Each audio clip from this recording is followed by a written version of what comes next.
Whether it's a train coming a few minutes after dark, not making it somewhere fast enough, or some foamtard telling you false information, there is no shortage of annoying things that can happen when trackside. The list has always been huge for me, and ever since getting my license and being able to move around a little more, that list has only grown. Let me know in the comments if you relate to any of these things. Trains arriving the minute after the sun goes down. So it's 5 a.m. on a Saturday morning. Word has it that a loaded coal train with an SD70 ACE liter is on the way, which did pique my interest, as any coal train coming up to Hinckley is usually an occasion worth going out for, especially since these trains will no longer be around starting in either 2025 or 2026, way too close for comfort. Back-to-back aces is cool too, so all around a nice train. Rumor was the departure from Wilmer would be around 5 a.m., meaning it will probably get to my neck of the woods by 10, 11, give or take a little, but the train didn't leave until way later and sat around south of me for a whopping 4 hours, meaning it didn't hit my neck of the woods until about 8:30 p.m., just after the last minutes of usable sunlight faded away. There's nothing like that feeling of watching the last of peak golden light go away and then hearing a horn right after, which usually ends up with a result that looks something like this.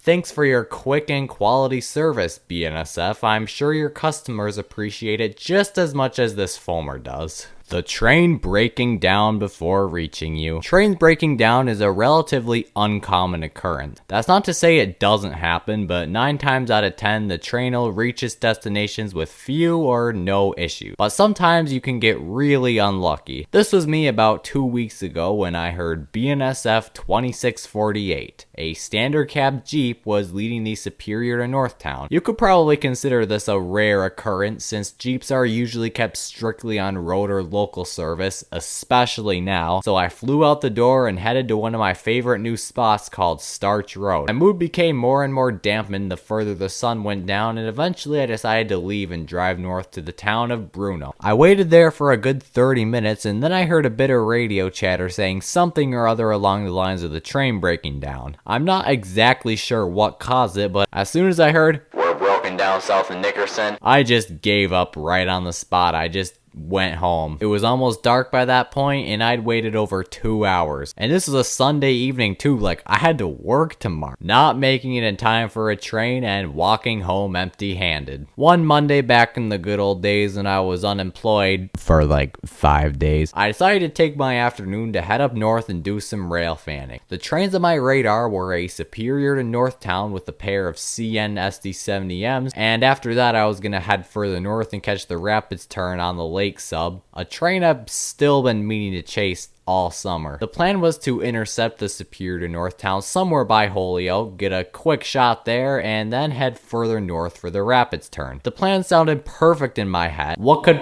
possibly have gone wrong?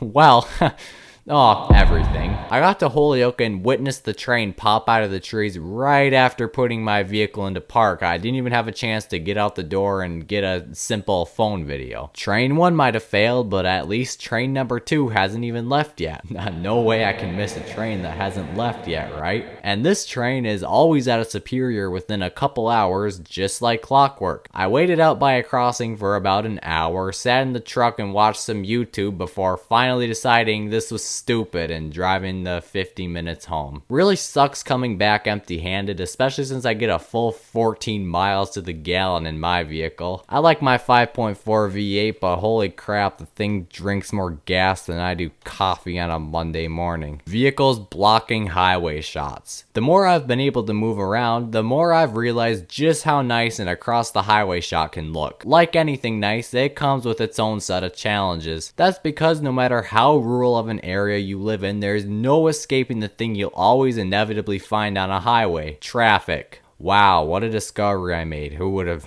ever guessed? Past 2 highway shots I've taken, this has happened. I know there's nothing you can do to prevent this. People aren't gonna just like stop their busy schedules for you to take a shot of a train, but man, the timing can be in my favor sometimes, you know? I know the drivers don't leave their houses thinking, haha, let's see how many train shots we can block for foamer standing across the highway today. But sometimes it just feels personal. Like, Why did the ugliest minivan in the planet have to block my view of the train right as it passed? Like, at least if you're gonna block my shot, do it in a nice vehicle. I'm just kidding, of course, but that's not to say it isn't irritating when someone cuts in front of your shot. And I swear, maybe this is just me, but it's always like dead silent. Not a car in sight along the highway until the train is just about to pass, and then all the traffic comes around. You know what else is annoying? People who derail trains for views. Someone allegedly did that, so if you haven't heard the drama yet, I have a video on that. Subscribe for a heritage unit. I'll see you in the next one.